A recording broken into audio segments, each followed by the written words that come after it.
Hi friends, welcome back to my channel. என் சேனலை subscribe பண்ணாதவங்க மறக்காம சப்ஸ்கிரைப் பண்ணிருங்க. இன்னைக்கு நம்ம சாரி டிரேப்பிங்ல சிங்கிள் ப்ளீட் போட்டதுக்கு அப்புறம் அதையே எப்படி டபுள் ப்ளீட்டா பண்ணிக்கலாம், கம்ஃபர்ட்டபிளா போடுற மாதிரி ஸ்டைலிஷ் ஆகிறத பார்க்கலாம். அதுக்கு முன்னாடி மறக்காம பெல் பட்டனை பிரஸ் பண்ணிருங்க. வாங்க ஸ்டார்ட். சிங்கிள் ப்ளீட்ல இருந்து டபுள் ப்ளீட்டுக்கு சேஞ்ச் பண்றதுக்கு ஒரு அளவுக்கு ஒரு சாஃப்ட் சில்க் சாரி மாதிரி ஒரு சாரியை நான் இன்னைக்கு சூஸ் பண்ணியிருக்கேன். இன்னைக்கு அதே சமயத்துல அப்சைட் டவுன் சாரியை வந்து மேல இருந்து எப்படி கட்டிட்டு வரலாங்கிறதையும் இன்னைக்கு பல்லு எவ்வளவு பெருசு வேணுங்கிறத ஃபர்ஸ்ட் டிசைட் பண்ணிட்டு அதுக்கு ஏத்த மாதிரி பல்லு விட்டுக்கோங்க. செக் பண்ணிக்கோங்க. ஃப்ரண்ட்ல வர்றப்போ இந்த அளவுக்கு வர மாதிரி பல்லுவை சூஸ் பண்ணிட்டு பல்லுவை ஃபர்ஸ்ட் பின் பண்ணிடுங்க. பல்லுவை சூஸ் பண்ணதுக்கு அப்புறமா பல்லுவை சும்மா போட்டுக்கோங்க. போட்டுட்டு இந்த சாரியை அப்படியே ரிவர்ஸ் எடுத்துட்டு வந்து ஃப்ரண்ட் எடுத்துட்டு வாங்க. ஃப்ரண்ட் எடுத்துட்டு வந்து சாரி ஃபுல்லாத்தையும் ஃப்ரண்ட் புல் பண்ணிடுங்க. புல் பண்ணதுக்கு அப்புறமா இந்த இடத்துல இந்த சாரி இன்சர்ட் பண்ணிக்கோங்க.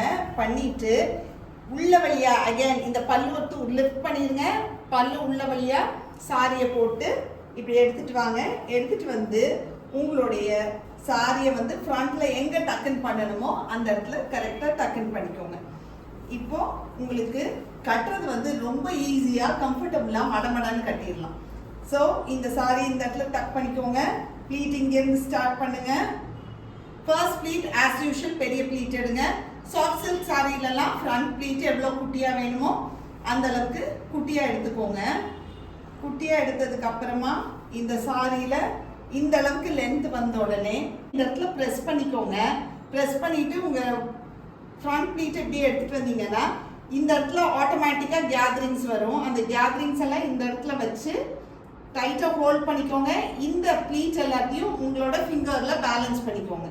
பேலன்ஸ் பண்ணிட்டு ஒரு சேஃப்டி பின் எடுத்து ஃப்ளாட்டாக இந்த இடத்துல இன்ஸ்கர்ட் கூட சேர்த்து அந்த ப்ளீட் குட்டி குட்டியாக ப்ளீட் எடுத்த இடத்துல பின் பண்ணிடுங்க. பின் பண்ணிட்டு எக்ஸஸாக இருக்கிற இந்த மெட்டீரியலை இந்த இடத்துல டக்கன் பண்ணிடுங்க. டக்கன் பண்ணிட்டு இந்த ப்ளீட்ஸ் எல்லாத்தையும் ஈவன் அவுட்டாக எடுத்து இந்த ப்ளீட்ஸ் எல்லாத்தையும் ப்ராப்பராக செட் பண்ணுங்க. இந்த அளவுக்கு எடுங்க. இந்த இடத்துல டைட்டாக ஹோல்ட் பண்ணுங்க. கரெக்டாக வரலனாக்கா ஒரு 2-3 தடவை உங்கள் காலை வச்சு கிக் பண்ணிட்டு அதை கரெக்டாக ஸ்ப்ரெட் பண்ணிங்கன்னா உங்கள் லோவர் பார்ட் ப்ளீட்ஸ் வந்து ப்ராப்பராக வரும். கீழே வரைக்குமே கொஞ்சம் கொஞ்சமாக ஹோல்ட் பண்ணி செட் பண்ணுங்க. செட் பண்ணி உங்களோட ப்ளீட்ஸை கரெக்ட் பண்ணிடுங்க. இப்படி லிஃப்ட் பண்ணிங்கன்னா ஆட்டோமேட்டிக்காக உங்களோட லோவர் ப்ளீட்ஸ் வந்து கரெக்ட் செட்டிங்க்கு வந்துடும்.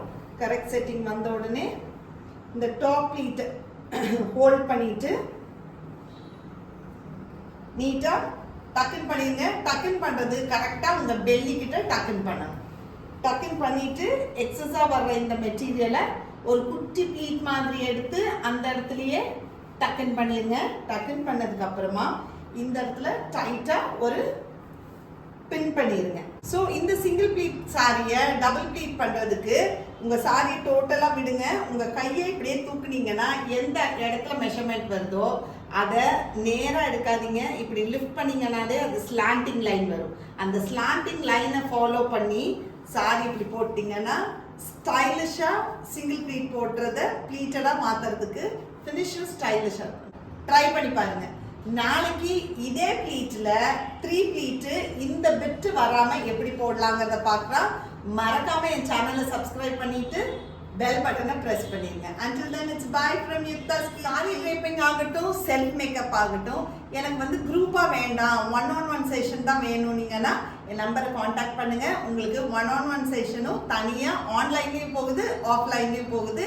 மிஸ் பண்ணாம ஜாயின் பண்ணி இந்த சம்மர் வெக்கேஷனை யூஸ்ஃபுல்லா யூஸ் பண்ணிக்கோங்க.